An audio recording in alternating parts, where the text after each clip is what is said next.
Bon, c'est tout nouveau pour moi. Vous le savez, c'est mon premier live, donc un peu stressée. Et donc du coup, je veux juste m'assurer que tout fonctionne bien.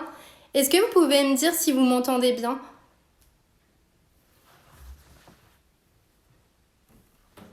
Salut Charlotte. Salut Manon.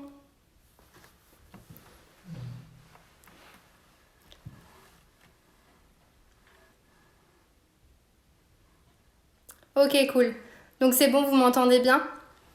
Nickel. Ok, merci Aurélie. Merci d'être là malgré l'apéro qui va commencer sans toi.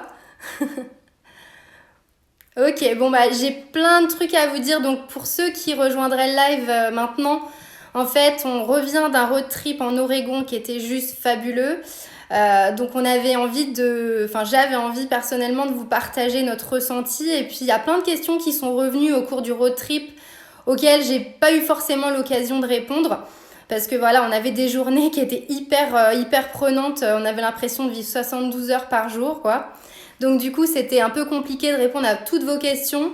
Donc j'ai tout répertorié en fait. J'ai repris toutes vos questions pour en faire après une banque de questions à peu près de 20. Il y a à peu près 20 questions. Donc voilà, ça va être assez chargé. Au début, je voulais, comment dire, je voulais en fait prendre vos questions et y répondre une par une pour que ce soit un peu plus vivant en fait, on va dire. Mais enfin, moi, dès qu'il y a un peu d'organisation, voilà, je peux pas m'empêcher de répondre aux questions plus en détail. Donc du coup, j'ai fait limite un exposé. Je suis désolée. Vous êtes là avec moi pendant 1 heure d'exposé sur l'Oregon. Non, je rigole, mais j'espère en tout cas vous apporter pas mal de détails. Donc je vais parler de l'Oregon de manière générale, ce qu'il y a à voir, de vous parler aussi de mon organisation perso, parce que du coup j'ai testé une nouvelle appli pour préparer ce road trip, et puis aussi nos coups de cœur, enfin voilà, toutes les questions que vous m'avez posées. Donc je voulais, salut à tout le monde, à tous ceux qui arrivent. Je voulais aussi du coup vous dire que je vais répondre aux questions en fait une par une. À la fin de chaque question, si vous avez des retours à me faire par rapport à cette question, n'hésitez pas à me le faire en commentaire. Et sinon, si vous avez d'autres questions qui n'ont pas de rapport avec la question en cours, essayez juste de les garder pour la fin. Je laisserai un petit temps pour que vous puissiez poser des questions supplémentaires. Voilà. Donc du coup, est-ce qu'on peut commencer? Bon, on est 22, mais bon, je sais qu'il y en a plein qui sont aussi occupés, il y en a plein qui m'ont dit qu'ils ne pourraient pas venir. Donc du coup, on va commencer. Et du coup, bah, vous voyez, mon petit exposé est là.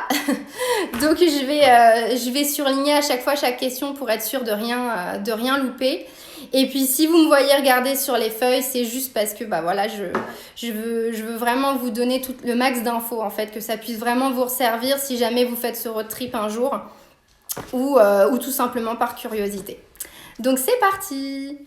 Alors du coup, il y a beaucoup de questions qui tournaient autour du budget. C'était vraiment les questions principales, c'était autour du budget, de ma méthode d'organisation et aussi du coup de nos spots préférés. Donc quels sont les lieux qu'on a adorés.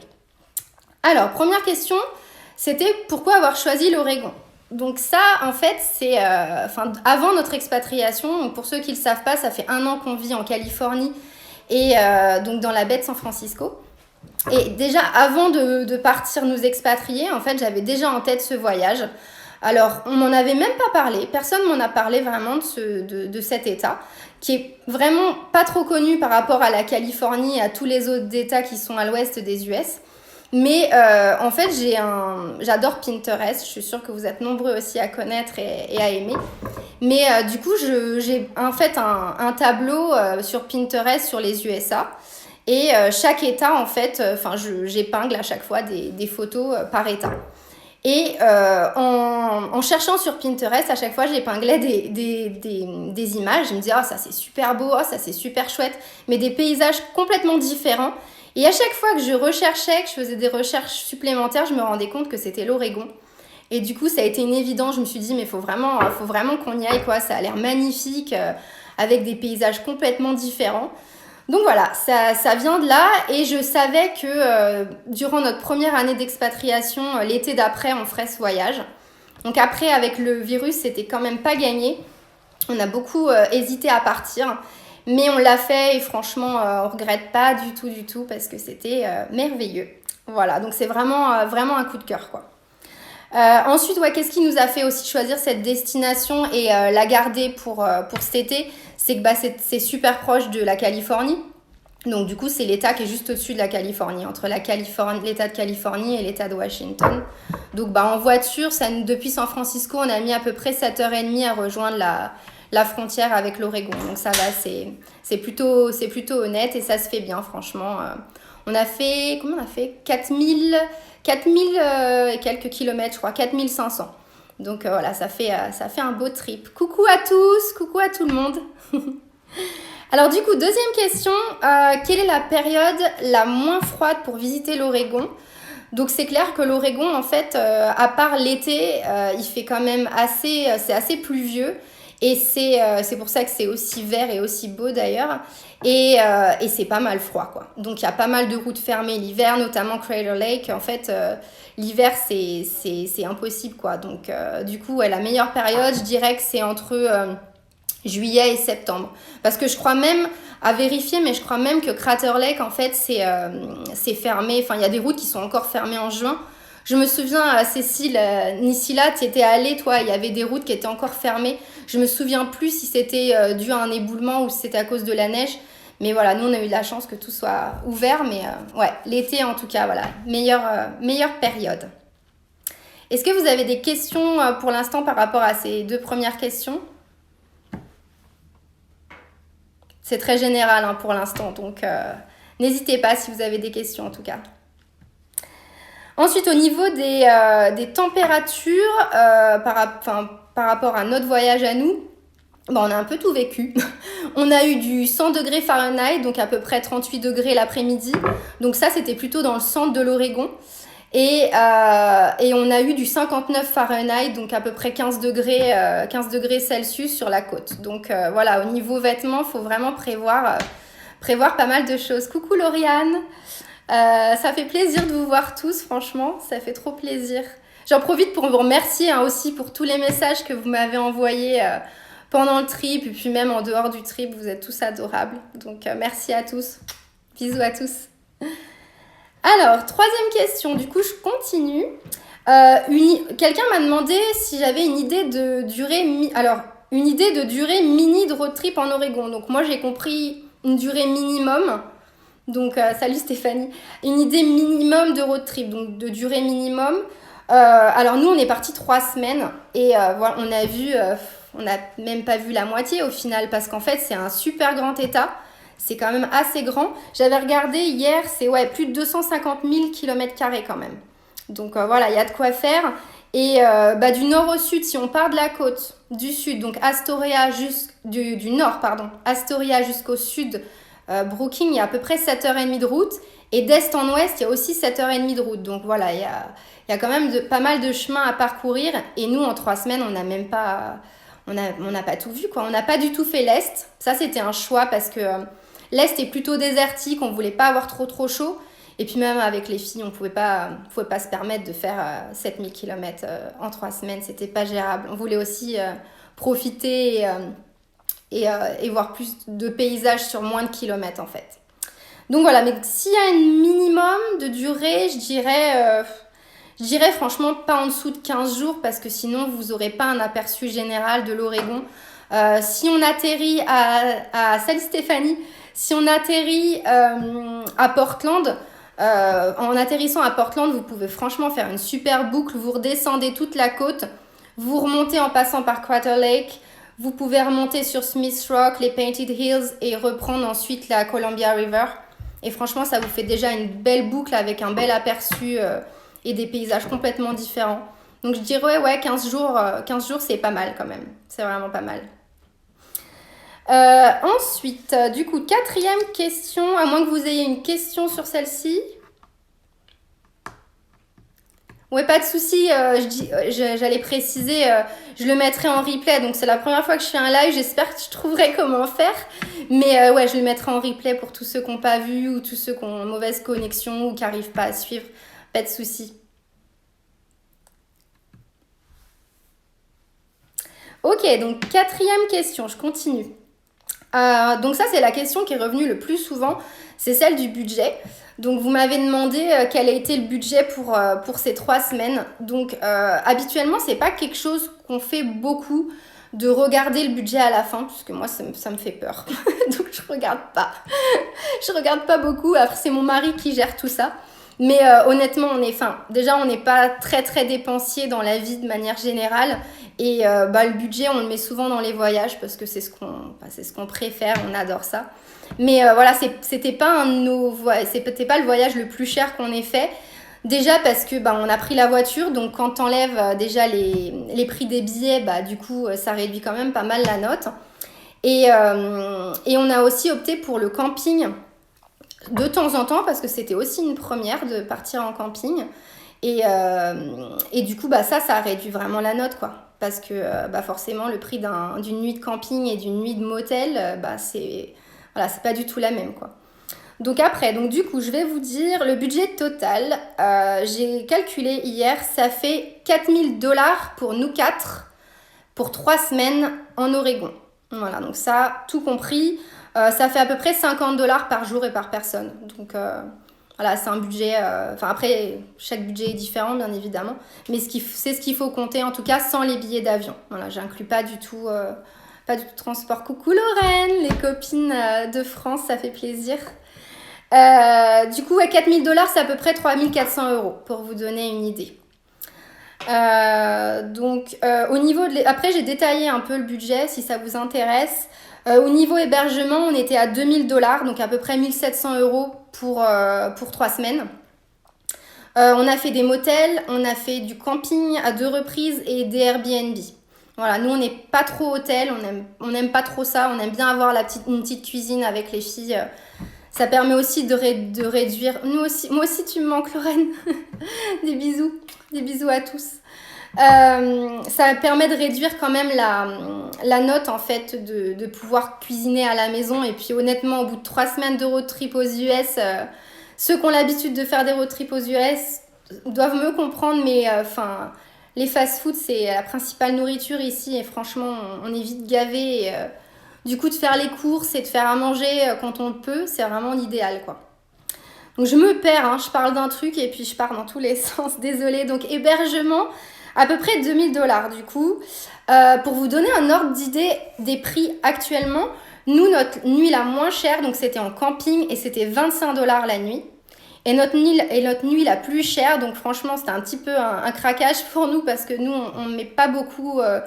on prend jamais des trucs assez luxueux ou assez chers parce qu'on sait qu'on reste qu'une nuit ou la plupart du temps 1 ou 2 nuits et on n'est jamais là. Donc voilà, on met pas trop cher dans l'hébergement. On est plutôt Motel 6 que des grands hôtels. Mais voilà, la nuit la plus chère, c'était celle dans le ranch et c'était $200 la nuit. Donc vous voyez, avec les $25 de camping, il n'y a pas photo, quoi. Donc voilà, donc du coup, on a fait vraiment des choses bien différentes. Coucou à tous. Coucou. Alors donc hébergement, les transports, ça nous a pas coûté si cher que ça. On en a eu pour $300, donc à peu près 250 €. Forcément pas d'avion. Et puis l'essence, elle est vraiment pas chère en fait en Oregon par rapport à la Californie. On a vu des fois sur le gallon quasiment $1 d'écart, ce qui est énorme. Donc c'était pas cher. C'était vraiment abordable, quoi. Merci. Merci à vous d'avoir suivi. Je regarde vos petits commentaires en même temps. J'essaye. C'était génial. Franchement, c'était top. À bientôt. Je sais que vous pouvez pas tous rester, mais merci d'être passé faire un coucou en tout cas. Donc je continue. Pour la nourriture, on en a eu pour à peu près $1000, pardon. Donc à peu près 930 €. On n'a pas fait beaucoup de restos, voilà, avec le Covid, en fait, on a évité tous les restos, on a dû en faire 3 en terrasse, c'est tout, sur tout le séjour. On a beaucoup acheté, voilà, on allait à Trader Joe's quand il y en avait un. Pour ceux qui connaissent pas, qui sont jamais venus aux US, c'est vraiment la base, c'est la référence si vous voulez bien manger et pas trop cher. Il y a vraiment des bonnes choses, on trouve des bons produits, il y a des bons sandwichs tout faits, des sortes de wraps, donc c'est vraiment top. Nous, on en a mangé pas mal. On a mangé toutes sortes de sandwichs pendant ce road trip, je vous jure. Mais voilà, ça réduit aussi la note et puis ça nous a permis de pique-niquer. On a pique-niqué quasiment, ouais, 3/4 du temps, c'était des pique-niques, quoi. Mais les spots étaient tellement magnifiques que franchement, ouais, c'était le bon plan, quoi. En Oregon, franchement, faites vos sandwichs le matin, vous préparez avant de partir, vous prenez votre sac glaciaire et c'est parti, quoi. Vous n'avez même pas à vous prendre la tête à chercher un resto. De toute façon, franchement, quand vous êtes en pleine nature, il n'y a pas, quoi. Il n'y aura pas, donc... ouais, les sandwichs, c'est une bonne alternative. Et puis, on a pris pas mal de plats emportés quand même. En Californie, pendant tout le confinement, on n'avait rien pris du tout. On n'osait pas. Et puis, bah, là, on a été un peu obligés, quoi. Mais attendez, parce que j'en ai qui me demandent de participer à la vidéo. Je pensais que c'était automatique. Je sais pas comment ça fonctionne. Ouais. Céline, du coup, c'est bon, t'es sur la vidéo parce que je vois que tu me demandes de participer, mais c'est bon?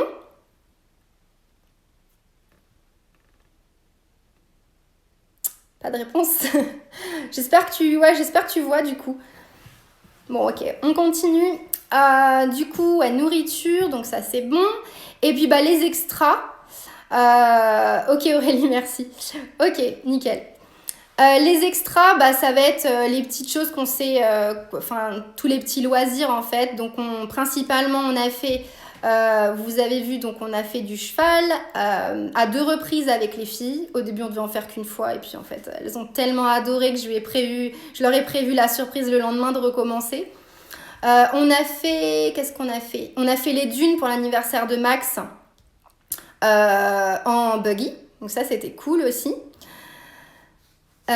Et ensuite, merci Aurélie pour les explications. On a fait quoi d'autre comme extra aussi? Bah ouais, quand on a pris le train sur la côte. Voilà, donc c'est vraiment les 3 seules choses qu'on a faites parce que de toute façon, bah, les musées, tout est fermé et puis de toute façon, on n'allait pas en intérieur du tout. Donc tout était des activités en fait en extérieur. Et donc on a fait ces 3-là et pour ces 3 activités-là, ça nous a coûté à peu près 570$ pour ces 3 activités. Voilà, pour nous 4. Donc à peu près 500 € quoi. Voilà, donc c'est sûr que ça monte vite après les activités, mais bon, c'est tellement cool. On en prévoit toujours, voilà, 2-3 par voyage. Ça fait vraiment des beaux souvenirs et puis c'est notre manière aussi de découvrir un pays ou un endroit. Donc voilà pour le budget. Est-ce que vous avez des questions par rapport au budget? Je sais que c'était une grosse demande de votre part.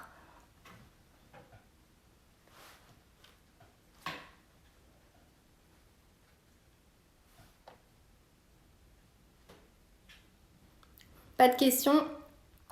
Ok, alors on continue.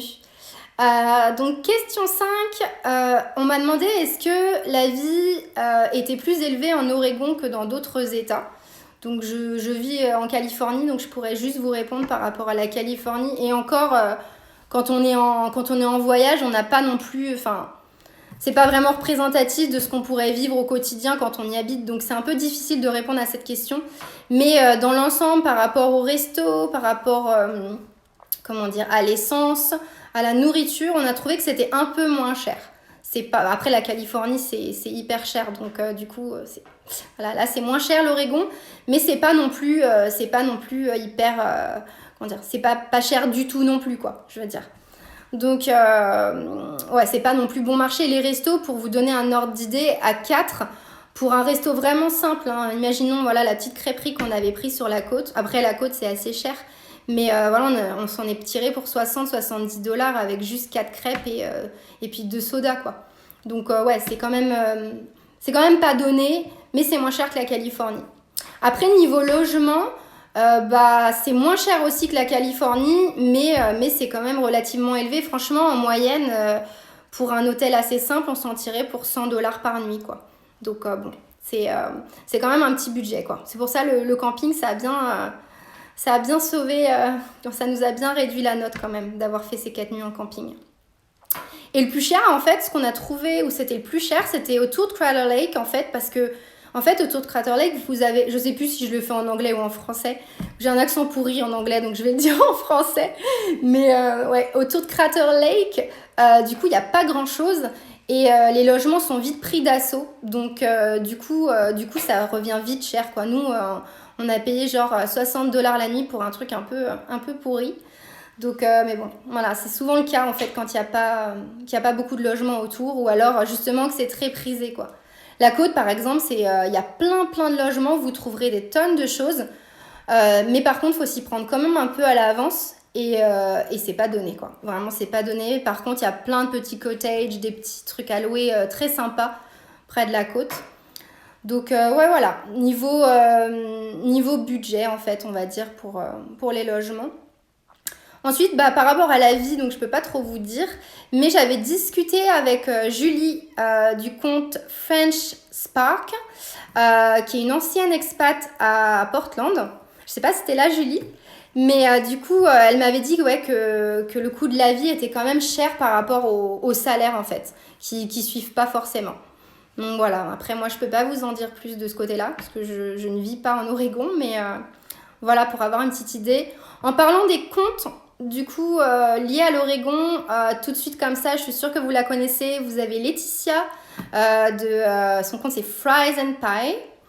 Je ne sais pas si vous la connaissez, mais elle a vécu longtemps en Oregon et je sais qu'elle est amoureuse de cet état. Donc n'hésitez pas à aller sur son compte. Si vous avez des questions aussi, je pense qu'elle répondra beaucoup mieux que moi. Et vous avez aussi Alexia qui est belge et qui a déménagé à Eugene, je crois, hein, c'est ça Alexia, je crois que tu es là, à Eugene en Oregon, donc ça c'est plus dans le sud. Et donc son compte c'est Belgian Overseas, si vous voulez aller voir son compte, elle pourra répondre aussi à vos questions. Et un autre compte d'une américaine cette fois que j'ai découvert, je vous donne pas mal de comptes parce que moi j'aime bien voilà, les comptes Insta. Coucou! Oh bah il y a même ma belle-mère. Coucou Coco! Salut Aurélie, bon apéro! De rien. Ouais, donc l'autre compte d'une américaine, elle s'appelle Teresa, je crois qu'on dit comme ça. Et son compte c'est Travels with Teresa. Donc elle, il y a plein de détails, il y a plein de belles photos. Je me suis beaucoup inspirée de ces photos. Et du coup, ouais, vous trouverez plein d'infos aussi sur ce compte-là. Voilà. Est-ce que vous avez d'autres comptes? D'ailleurs, je voulais vous demander, vous avez d'autres comptes sur l'Oregon que vous pourriez me conseiller ou conseiller aux autres ou pas? Sinon, après, vous pourrez me l'envoyer en MP, puis je ferai une petite story pour montrer, pour donner les noms à tout le monde. Je vous laisse m'envoyer en MP, du coup. C'est pas facile de gérer en même temps avec le live, c'est pas évident. Surtout que c'est la première fois, donc j'ai un peu du mal, désolée. Vous dites bonjour, salut Coco, vous dites bonjour entre vous, quoi. Allez, on continue du coup. Question 6, il y en a 20, hein, tout va bien. Je sais pas du tout à combien on en est. Comment on voit où on en est? Je sais pas. Bon, on verra bien. Du coup, question 6, c'était quelles sont les affaires indispensables à emporter en road trip et pour les enfants? Alors, de manière générale, on emmène un peu tout le temps pareil. Ça fait plus de 10 ans qu'on fait des road trips et puis avec Eva, on voyage depuis qu'elle est bébé. Donc, c'est quelque chose qu'on a vraiment l'habitude de faire. Et plus le temps passe, en fait, moins on en emmène. On se rend compte, en fait, qu'à chaque fois, on en emmène beaucoup trop.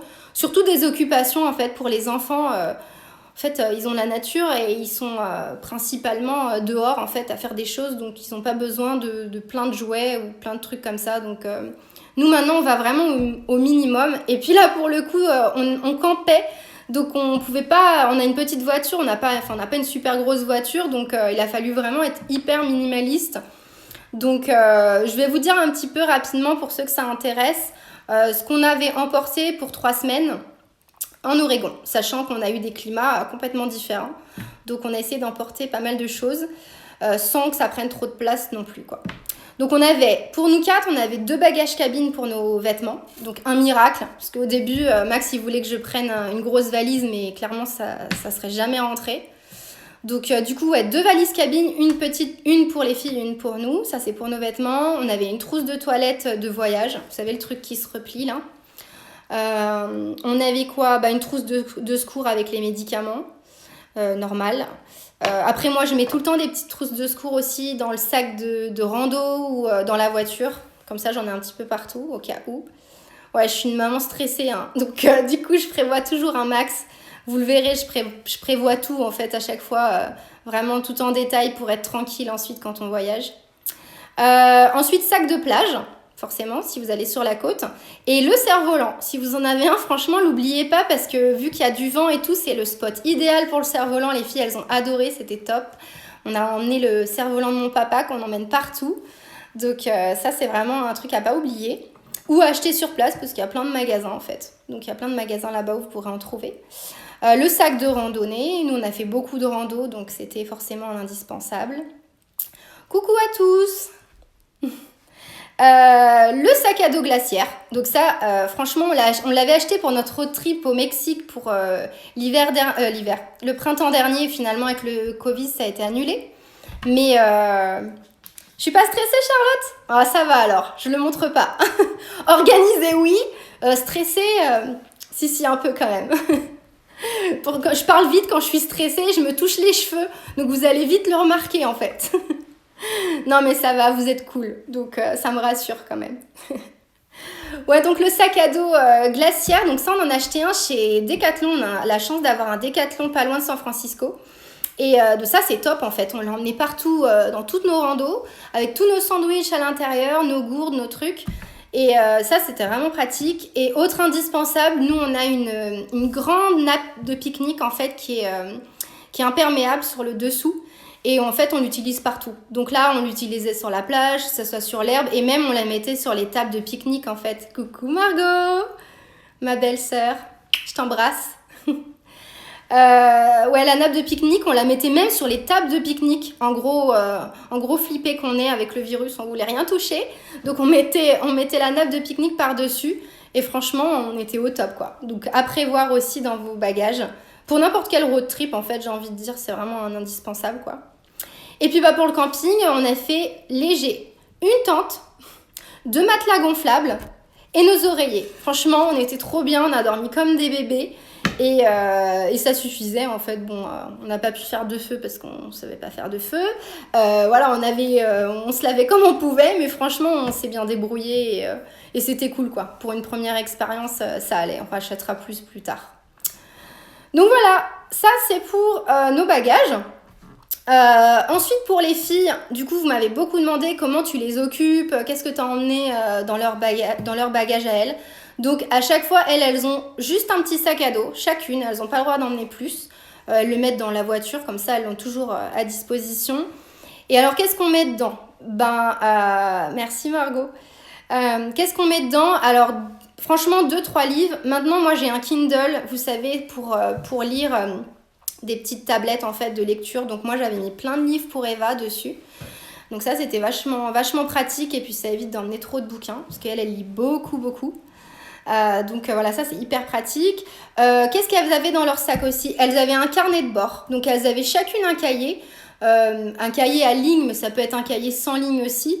Et en fait, elles écrivaient leur journée. Alors Eva, elle a écrit ses journées tous les jours. Elle racontait ce qu'elle faisait. Louise, elle dessinait ses journées. Donc ça, c'était trop mignon. Je vous les montrerai un jour parce que franchement, leurs dessins, ils sont trop chouettes. Et elles ont vraiment écrit tous les jours, quoi. J'étais impressionnée de voir à quel point elles suivaient le truc, quoi. Elles ont adoré. Donc le petit carnet de bord avec une trousse. Des crayons de couleur, attention, pas de feutre, surtout avec Louise, moi je n'emmène jamais de feutre parce qu'elle colorie dans la voiture, donc elle adore ça. Mais voilà, crayons de couleur, au moins on est tranquille. Un cahier de coloriage, donc ça les occupe. Bon là on n'a pas fait de resto, mais d'habitude voilà, le cahier de coloriage avec la trousse au resto, c'est nickel.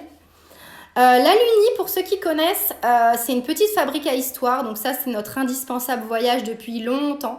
Que ça soit pour Eva ou Louise en fait. Elles écoutent toutes les deux. C'est des histoires préenregistrées. En fait, elles peuvent même créer les histoires. Donc ça, c'est top. Elle l'emmène vraiment partout.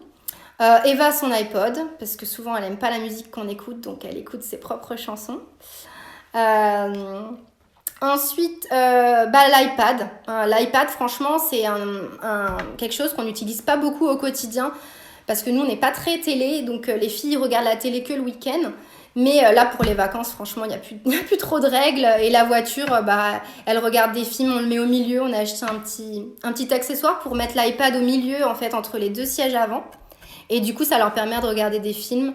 Donc ça les occupe quand même pas mal. Enfin, faut avouer que moi, je regarde les paysages. Elles s'en foutent un peu. Hein. Au bout de 4-5 heures de route, elles lâchent l'affaire, quoi. Donc voilà, forcément l'iPad qui sauve la vie pendant les trajets. Eva a emmené sa console, elle voulait absolument sa console, elle a une Switch, donc ça l'a bien occupée aussi. Un appareil photo chacune, elles aiment bien prendre des photos comme moi, donc voilà ce qu'il y avait aussi. Et puis le petit plus, les Polly Pocket de Louise. Ça c'est mes Polly Pocket de quand j'étais petite, et c'est tout petit, et avec les petits personnages, vous savez sûrement de quoi je parle. Et en fait elle adore, elle joue avec ça dans la voiture, ça prend vraiment pas de place, donc voilà pour leurs affaires, voilà ce qu'on avait emmené nous. Et puis bah forcément dans ce qui a emmené le classique, enfin lunettes, casquettes, crème solaire, parce que ça tape vraiment, donc ne pas oublier ça, et des bonnes chaussures. Ah, coucou Indiana. De gros bisous, ouais, vous nous manquez nous aussi. Ah ouais, les Polly Pocket, Lorraine, c'est la base, hein. C'est nos souvenirs de jeunesse quand on était petite. J'en ai tellement eu, moi, ma mère, elle avait tout gardé, et du coup, franchement, on a une caisse complète que de Polly Pocket, donc Louise, elle se régale, quoi. Elle adore. Ouais, donc je disais les indispensables, et puis bah, des bonnes chaussures. Voilà, nous, on a investi dans des chaussures de marche quand même, parce qu'on fait beaucoup de trail, et prendre des gourdes d'eau. On en a pris 5 pour 4, et franchement, des fois, c'était même pas assez, parce qu'il y a des endroits où il n'y a pas d'eau du tout. Genre Painted Hills, on y est allé, on n'a jamais trouvé d'eau, il nous restait une gourde pour 4 pour terminer la visite, et franchement, avec les 38 degrés, c'était compliqué. Donc prévoir beaucoup d'eau quand vous partez la journée, mais je pense que ça, vous le savez. Voilà pour la question 6. J'ai aucune idée de l'heure. Est-ce que quelqu'un peut me dire l'heure? Je n'arrive pas à voir sur mon portable l'heure. Je ne sais pas du tout où j'en suis. S'il vous plaît. Je parle tellement, je suis hyper bavarde en plus, je me rends même pas compte. Ah ouais, ça fait 30 minutes, merci Lorraine. Bon, bah on est à la question 7, hein, tout va bien. Je vais accélérer, merci. Alors on m'a posé la question de comment je gérais la fatigue des enfants. Alors nous, elles sont grandes, hein. Eva, elle a 11 ans et Louise, elle a 6 ans. Et franchement, maintenant, la fatigue, on la gère très facilement. Elles sont pas vraiment fatiguées. Elles ont l'habitude beaucoup de faire de la route et de voyager aussi, donc ça aide. Et puis là, en fait, on a vraiment eu un rythme... c'est complètement con à dire, mais on était en confinement depuis 4 mois et j'étais épuisée, en fait. Donc j'avais comme le besoin de me reposer, alors qu'en fait, je foutais rien de la journée, limite, mais c'est trop bizarre. Donc du coup, on s'est dit, on va faire un road trip où on voit des choses, mais où aussi on prend notre temps. Et on se levait pas à l'aube, quoi. On se levait pas hyper tôt. À part pour Crater Lake, on s'est levé tôt. Les autres jours, à 8h30, on se réveillait tranquille. Donc les filles avaient une bonne nuit. Et on partait vers 9h30, 10h. Franchement, voilà. Jusque tard le soir, par contre, on rentrait tard, vers 19-20h. Mais c'était un bon planning tranquille, et on n'était pas fatigués. On n'a pas ressenti vraiment de fatigue, quoi. À part moi qui postais des stories jusqu'à 1h du mat. Mais sinon, Max et les filles, ils étaient pas du tout fatigués, quoi. Pour ceux qui auraient des petits, on a beaucoup fait de road trip avec Eva quand elle était petite, pendant notre première expatriation à San Francisco. Et un conseil, en fait, c'est de démarrer quand même assez tôt la journée, de faire les choses qui nécessitent beaucoup de visites le matin. Et puis après manger, en fait, vous roulez, quoi. Et tant qu'ils dorment, souvent ils vont s'endormir après manger, les petits. Tant qu'ils dorment, vous roulez, c'est la base. Il ne faut jamais s'arrêter quand son enfant dort en road trip. C'est vraiment indispensable. Je pense que ceux qui font des road trips savent de quoi je parle. Mais voilà, c'est vraiment de faire le maximum de choses le matin, en fait. Et puis de leur prévoir aussi... au moins une fois par jour, quand Eva était petite, bon je le fais toujours, mais là avec le virus c'est un peu plus compliqué, mais de prévoir une fois par jour vraiment une activité que pour eux, que ça soit la plage ou que ça soit un manège ou que ça soit un musée qui leur plaise, mais voilà, qu'ils aient pas l'impression de faire que de la route ou que des trails qui des fois les intéressent pas, hein. Moi clairement Louise elle a fait que de me dire bon encore un trail, j'en ai marre, quand est-ce qu'on a terminé. Elle aime pas marcher, donc franchement ça l'a saoulée à la fin. Mais bon, voilà, maintenant elle marche mieux quand même, c'est quand même beaucoup mieux. Mais voilà, prévoir des petites choses comme ça. Et puis les randos, nous, on ne dépasse pas 3 miles avec Louise, parce qu'après, on ne gère plus, quoi. Voilà, bon, j'accélère, je suis désolée parce que j'en suis qu'à la 8e question et je sens que je vais pas avoir le temps sinon. Donc, alors, les choses à éviter avec les enfants, on m'a demandé. Donc, en Oregon, franchement, hors Covid, je pense que rien, parce que c'est un état génial. C'est un état génial vraiment avec les enfants, donc rien à déconseiller. Juste prévoir beaucoup d'eau dans les trails, voilà, c'est tout. Nous, perso, on aime beaucoup la nature, donc on a évité les villes. Et de toute façon, avec le virus, c'était hors de question qu'on se retrouve dans des grosses villes. De toute façon, on n'y aurait rien fait. Vous voyez, on est allé à Portland et puis... on est allé à Portland, je lis vos commentaires en même temps. Un deuxième live, attends que je finisse le premier déjà. Que déjà, je vais voir si je m'en sors, si j'arrive à terminer à l'heure. Du coup, ouais, on a évité les grandes villes, on est allé à Portland et on est resté dans les hauteurs parce que, franchement, les grandes villes américaines en temps de virus, là, c'est compliqué, c'est vraiment triste à voir. Et du coup, on a évité tout ça. Donc, ouais, voilà, on a évité les grandes villes principalement, mais rien d'autre à éviter, c'est un état génial, c'est top. Ensuite, 9e question, quel est le prix d'entrée des parcs nationaux? Vous m'avez demandé. Donc ça dépend des parcs nationaux aux US, mais c'est en moyenne une trentaine de dollars, voilà, pour la voiture. Donc peu importe le nombre de passagers, mais c'est 30 dollars pour rentrer dans le parc, pour tout le monde. Certains parcs sont plus chers, je crois que Yellowstone est plus cher. Il y a certains parcs qui sont moins chers. Mais nous, c'était 30 dollars pour Crater Lake. Mais en fait, ce que je vous conseille, si vous venez et que vous comptez visiter plus de 3 parcs, vous avez un pass annuel en fait qui coûte 80 dollars et qui vous permet de visiter tous les parcs nationaux en illimité. Donc ça, c'est top. Si vous faites plus de 3 parcs, prenez-le dès le début. Parce que moi, je me souviens qu'une fois, on l'avait pris trop tard. On était dégoûtés. On avait déjà fait 3 ou 4 parcs et on l'a su qu'après. Donc voilà, prenez le pass direct, ça vaut vraiment le coup. Donc là, on va passer à la partie préparation de road trip. Arrêtez avec vos 2e, 3e live. Franchement, je vais y prendre goût peut-être. On verra. Donc préparation du road trip. Donc ça, c'est là où j'ai le plus de choses à dire. Donc j'espère que vous êtes encore là. Vous ne m'avez pas abandonné en cours de route. Combien de temps j'ai mis pour préparer le road trip? Beaucoup. Beaucoup de temps. Parce que franchement, je ne suis pas un exemple en matière de préparation. Je veux tout faire parfait et j'organise dans les moindres détails. Donc ça me prend souvent beaucoup de temps. Souvent des mois à l'avance. Pour un road trip, je m'y prends souvent 6 mois à l'avance. Là, c'était pas le cas, parce qu'avec le virus, on ne savait même pas si on allait partir. Donc, j'ai commencé à préparer 3 mois à l'avance, puis j'ai arrêté, puis après, j'ai perdu ma motivation. Ouais, je ferai un 2e si jamais on poursuit. Ok, d'accord, merci.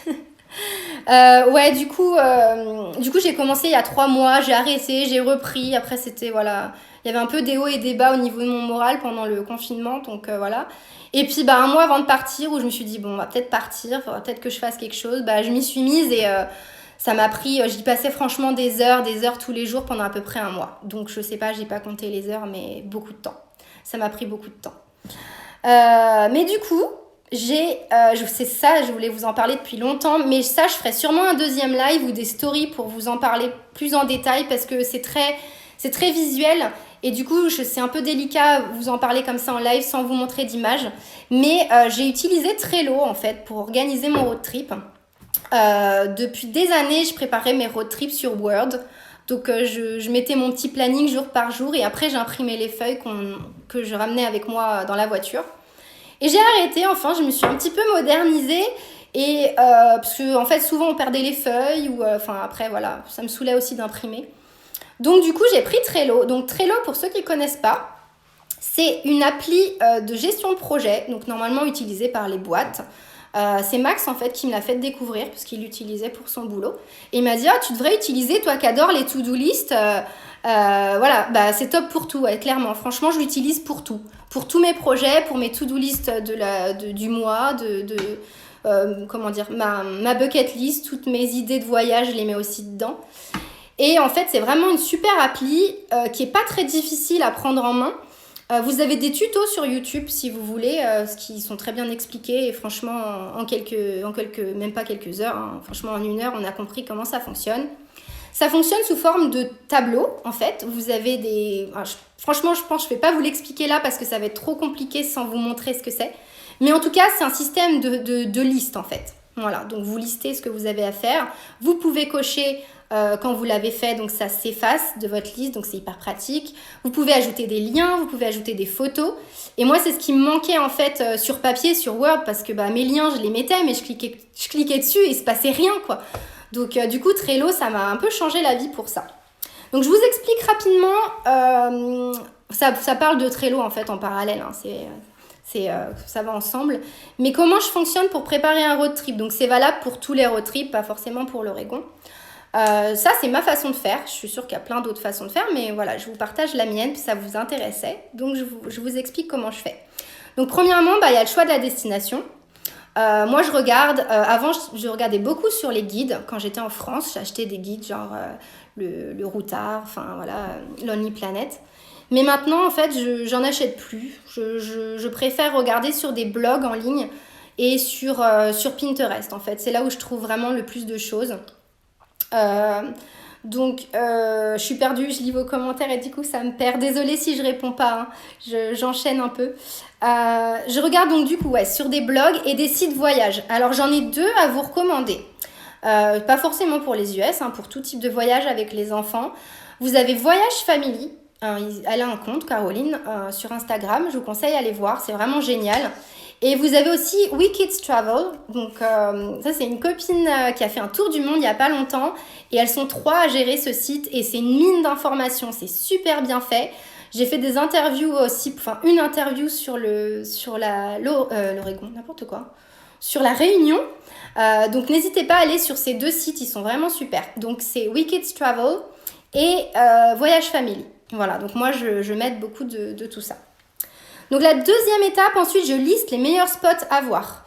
Du coup je vais sur Pinterest, sur les blogs et ensuite dans Trello, je fais un tableau spot à voir et je les liste en fait. Voilà. Souvent je mets aussi les liens des blogs où j'ai trouvé l'info. Comme ça après ça me permet de retourner sur le post pour relire plus en détail. Voilà. Ensuite, vous me demandiez les spots cachés, comment je les trouvais. En fait, sur les blogs, souvent, contrairement aux guides où c'est vraiment l'essentiel, sur les blogs, vous avez plein de petits coins secrets et tout que les gens dévoilent. Donc ça, c'est vraiment chouette en fait. Les blogs, c'est vraiment top pour ça. Ensuite, troisième étape, donc j'établis un itinéraire global, en fait, avec les étapes principales. Sur Google Maps, en fait, je me fais mon petit itinéraire. Pas trop détaillé, mais juste pour qu'on voit à peu près combien de kilomètres on aura de manière générale. Ensuite, j'approfondis un peu plus, et cette fois j'épluche tous les blogs que j'ai mis de côté. Tous les posts sur Pinterest que j'ai vus, je les épluche, je les lis. Je lis aussi des guides papier de temps en temps. Là, pour le coup, j'en avais pas, mais sur Travel Oregon, vous avez un site, même le compte Instagram. Vous avez plein d'infos. Franchement, c'est une mine d'informations. Travel Oregon. Et moi, du coup, je me suis inscrite sur leur site et ils vous envoient en fait leur guide gratuitement par courrier. Donc, je sais pas s'ils livrent. Je pense pas qu'ils envoient en France, mais en tout cas aux US, moi, ils m'ont envoyé les deux guides et c'était top, quoi. Franchement, ça m'a vraiment beaucoup aidé. Il y a des propositions de mini road trip. Donc, j'ai beaucoup pris inspiration sur ça. Voilà. Donc voilà, ça me permet de trouver les petits spots que je vais rajouter en plus aux grosses étapes en fait. Donc dans la grosse étape, il y a des petites étapes et c'est comme ça que je construis mon road trip. Donc ensuite, ça me permet de définir un itinéraire beaucoup plus détaillé et j'utilise Google Maps en fait, vraiment pour vérifier le nombre de kilomètres, le temps que ça va nous prendre et puis ensuite je détaille jour par jour. Donc je vous montrerai quand je vous parlerai de Trello, mais moi j'ai organisé en fait comme un carnet de voyage en fait sur Trello. Donc c'est par exemple j'ai réparti en fait l'Oregon, j'ai décomposé l'Oregon en plusieurs parties. Genre j'ai mis le sud de l'Oregon dans un tableau, j'ai mis le centre de l'Oregon dans un autre tableau, Portland sur un autre tableau, etc. Et à chaque fois je mettais les jours en fait avec tout ce qu'on avait à faire. Et sous forme de to-do list, toujours. Donc, par exemple, je mettais matin, on va visiter, Painted Hills. Et je mettais tous les points à visiter. Et en fait, sur la route, je reprenais mon appli Trello sur mon portable et je cochais dès qu'on avait fait. Donc ça, c'était vraiment pratique par rapport au papier. C'est que du coup, on a vraiment un suivi. Et puis, c'était vraiment hyper pratique de suivre. Moi, j'ajoutais aussi des maps. Ça nous a vraiment aidé parce il y avait beaucoup de fois où on s'est retrouvés sans réseau. Donc du coup, moi au moins j'avais la map avec les routes qu'il fallait prendre. Donc c'était chouette. Je vous en parlerai plus en détail parce que c'est vraiment une super appli et ça m'a vraiment beaucoup aidé pour ce road trip, quoi. Vraiment, c'était top. Quelle organisation de fou, oui. Alors, je sais pas si c'est parfait, mais en tout cas, je suis assez organisée dans tout ce que je fais, mais des fois trop. Ça me prend trop de temps, en fait.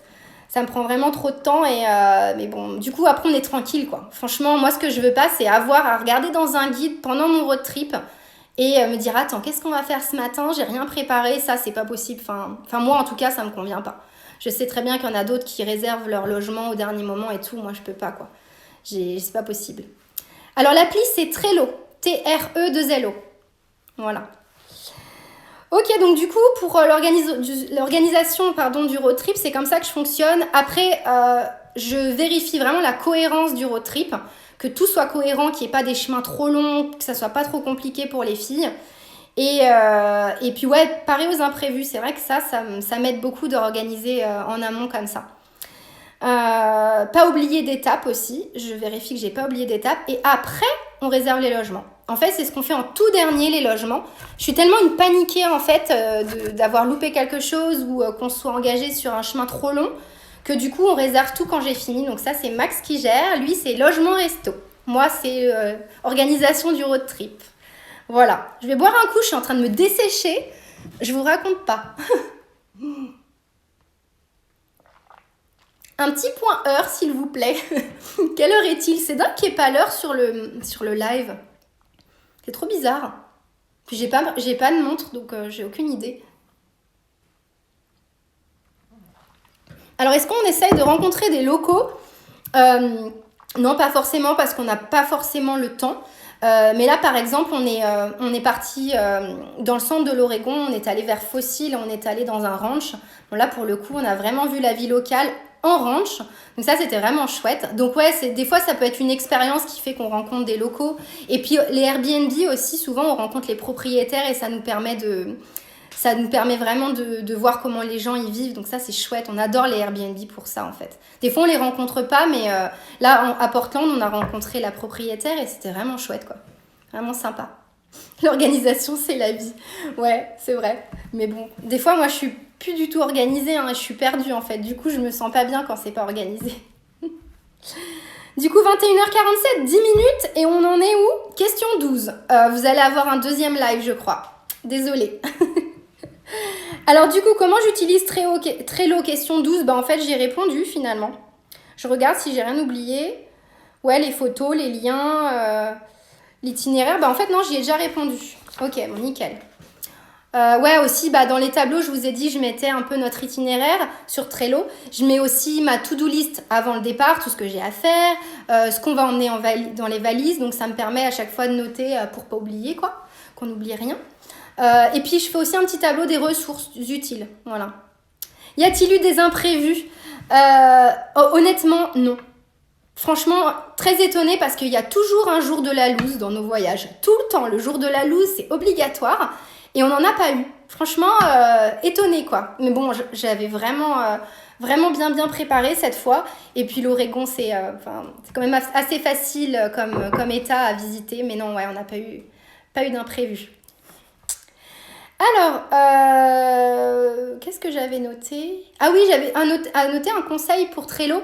Avant de partir sur votre journée de visite, pensez à charger la page du jour en fait sur Trello parce que du coup, quand vous n'avez pas de réseau, et ça fonctionne pas, on peut pas voir les détails en fait. L'oubli des manteaux. Mais oui, non, les manteaux, franchement, on en aurait eu besoin une fois. Mais ça prenait trop de place, on n'aurait pas pu quoi. Est-ce qu'il y a eu un soir où ça a été juste pour manger? C'est-à-dire juste pour manger?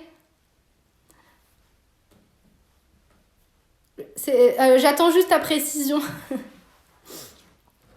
Ah ouais, la loose, c'est le Covid, ça c'est clair. Hein. Franchement, on a bien géré quand même. Je pensais que ça serait pire que ça. J'avais très très peur de ça.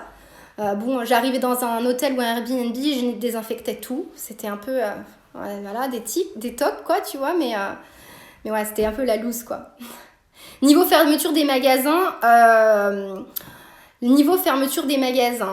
en fait, quasiment tout était fermé, quasiment tout. Il y en avait quelques-uns qui restaient ouverts, mais enfin, nous, on n'y rentrait pas, en fait, donc je saurais pas se dire. Il y en a beaucoup qui étaient fermés à Portland, vraiment. Après, des magasins, on était tellement dans la nature qu'on n'en a pas vu beaucoup. Mais il y avait quelques magasins quand même d'ouverts, quelques restos. La plupart des restos, ils faisaient emporter, donc ça va. C'était pas trop non plus désert, quoi. Il y avait quand même des gens. Je répondrai à toutes vos questions dans la fin du deuxième live, je pense, parce que sinon je m'en sortirai pas. Gardez-les pour la fin. Merci. Alors du coup, question 13. Avez-vous réservé des logements à l'avance? Donc oui, on a tout réservé à l'avance en fait. Je fais toujours comme ça.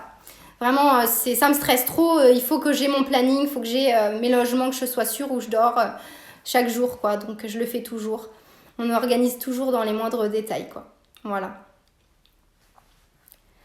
Alors, est-ce qu'on a fait le choix du resto tout le temps? Alors non, je l'ai dit, du coup, ouais, t'as dû manquer, mais en fait, on a beaucoup pique-niqué, en fait. On a fait 3 restos seulement sur 3 semaines.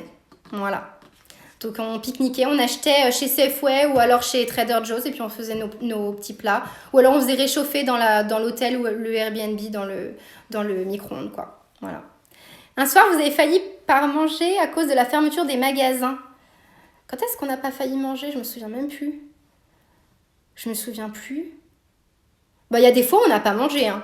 Ça, c'est sûr. Hein. On a mangé des restes, hein. Des crackers et des pommes, quoi. Non, ça arrive, ça, dans les road trips, de pas manger.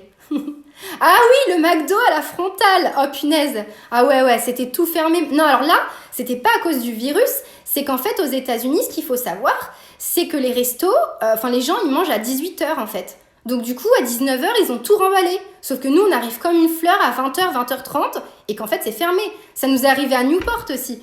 Il y a une copine, Julie, qui m'avait conseillé un resto. On est arrivé, c'était fermé, quoi. Donc ouais, non, voilà. Et le McDo à la frontale, on s'en souviendra. Hein. Bon, je continue du coup. Là, ça parle vraiment de nos coups de cœur. Donc je pense qu'il me reste 2 minutes. Enfin, je sais pas, j'en sais rien. Mais voilà, je continue et puis j'enchaînerai sur un deuxième. D'accord?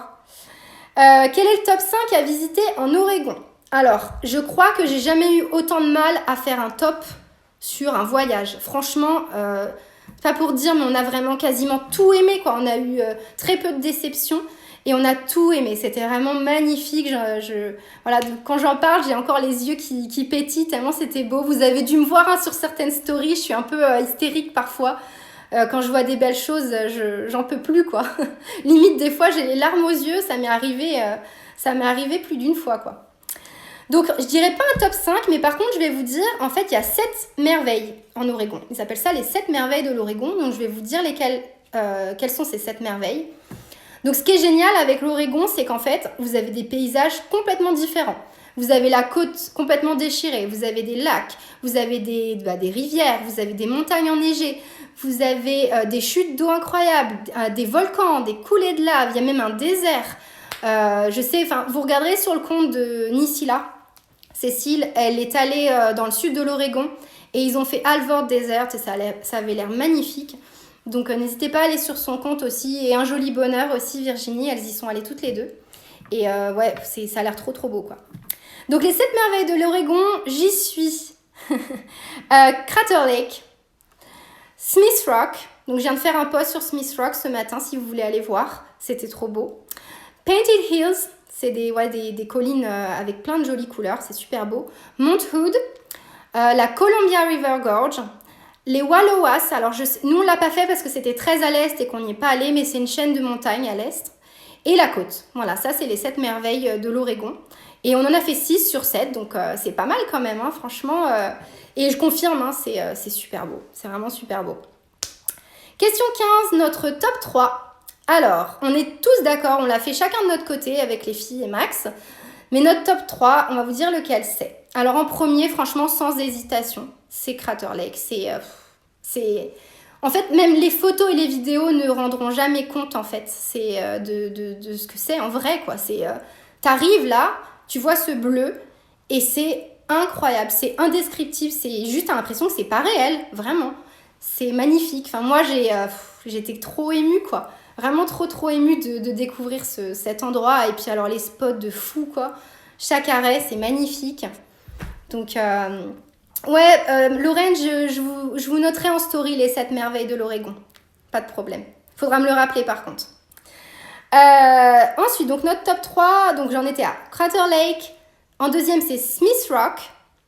Et en troisième, c'est Samuel Boardman Scenic Corridor. Donc ça, c'est sur la côte de l'Oregon, mais le sud. Parce que pour tout vous dire, en fait, on a été super déçus de la... Pas de ce qu'il y a à voir sur la côte, hein, c'est trop beau. Cannon Beach, c'est magnifique. Il y a plein de plages super belles. Mais quand tu es sur la route, et ben en fait, tu vois rien parce que tu es en hauteur. Et du coup, tu as toute la forêt, tu as tous les arbres en fait qui te gâchent la vue. Donc, tu ne vois pas la côte depuis la route. Ou vraiment très peu. Moi, j'essayais de filmer, puis ça durait 2 secondes. Et après, il y avait les arbres, quoi. Donc, du coup, j'étais vachement frustrée. Et par contre, bah, là, le sud de la côte, c'est trop beau. Et là, tu as des spots partout. Enfin, vous avez des spots partout où vous arrêtez. Et c'est trop beau, quoi. Franchement, c'est les dernières stories que j'avais mises en ligne. C'est magnifique. Franchement, c'est super beau. Je voudrais juste savoir l'heure. Oh, ça me saoule, j'ai oublié ma montre. Je suis vraiment pas organisée. La prochaine fois, je la prends. Si quelqu'un peut me dire, je pense qu'on est bientôt à la fin du live. j'ai plus beaucoup, hein, ça devrait pas... Je pense encore un petit 10 minutes et c'est bon. On va essayer, on va continuer. Alors, ce qu'on n'a pas pu inclure dans le... il est 57, ok, 3 minutes. Bon, 3 minutes pour rajouter quelque chose au top 3. Je sais que c'est un top 3, j'ai eu du mal à faire un top 3. C'était limite impossible parce qu'en fait, tout était beau. Et moi, ce que j'ai adoré, c'est les chutes d'eau, quoi. Franchement. Mais j'ai pas pu les mettre dans le top 3 parce qu'en fait, j'ai pas pu en sélectionner une, quoi. Nous, on a Wilson, je crois que c'était Wilson. Ouais, Wilson Falls, qui était juste magnifique. Et les Coosa Falls et Sally Falls, c'est des merveilles. On les a pas toutes faites, hein. Je sais plus combien il y a de chutes d'eau dans l'Oregon. C'est énorme. On a dû en faire 4 peut-être, non 5 peut-être. Mais incroyable, quoi. C'est trop trop beau. J'en ai mis quelques-unes sur mon compte si vous voulez aller voir. Mais ouais, c'était incroyable. Et les randos qui vont avec, franchement, c'est trop beau, quoi. C'est magnifique. Vraiment. Donc je pense qu'on a bientôt fini pour le live. Vous restez avec moi. Je reprends juste pour les 4 dernières questions dans un deuxième live. Et puis, on se retrouve tout de suite après. J'attends du coup qu'ils me disent que ça coupe. Ouais, c'était beau les chutes d'eau. Hein. Je sais pas du tout comment ça fonctionne après. Il va me dire que c'est fini ou... La fille qui débarque. Je suis désolée.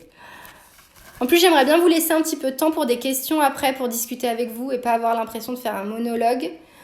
Je parle trop, là. Alors.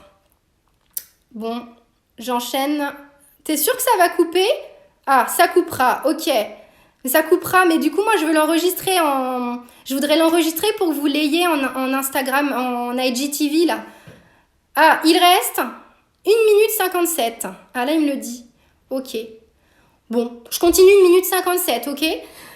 Du coup, question 16, le meilleur souvenir pour chacun d'entre vous. Alors, du coup, j'ai posé la question hier.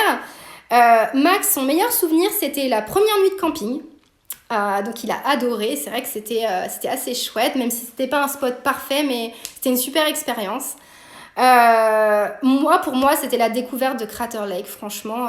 En plus, on était arrivé un peu tard. On était arrivé en fin de journée, il n'y avait plus personne. Le parc était désert, parce qu'il devait être 18h, donc il n'y avait plus personne. Et on est arrivé en se trompant de trail en plus. Donc en fait, on est arrivé par hasard sur un tout petit trail qui montait. Et là, tu montes, et puis t'as quoi? T'as la vue sur Crater Lake d'en haut. Et franchement, on s'est pris vraiment une claque visuelle, quoi. C'était incroyable, c'était trop beau, quoi. Donc ouais, c'est mon meilleur souvenir. Pour Eva, franchement, je pense que vous saurez quel était le meilleur souvenir des filles, en fait. C'est pas trop compliqué. Mais toutes les deux, en fait, c'était leur balade à cheval dans le ranch. On a fait 2 fois 1 heure. Et on était tout seuls, toutes les 3 avec les deux cowboys qui faisaient que de nous parler avec leur accent en plus. On comprenait rien. Ils avaient vraiment un accent, ils mâchaient un peu les mots, quoi. Et c'était trop drôle parce que moi, je disais oui tout le temps alors que je comprenais rien. J'étais là, yeah, yeah. Et c'était même pas sûre de ce qu'ils me disaient. Je comprends l'anglais quand même, mais là, franchement, ils avaient tellement un accent que c'était compliqué de suivre. Mais ouais, un super souvenir. Franchement, moi, j'ai juste trop peur parce que Louise était sur un cheval alors qu'elle fait 1m5, quoi. Mais c'était trop beau, quoi. C'était vraiment trop bien. Bon, il reste 10 secondes. Du coup... Ah, il me reste pas beaucoup, hein. C'est dommage, hein. Pas beaucoup. Bon, je vous reprends tout de suite après. Ok ?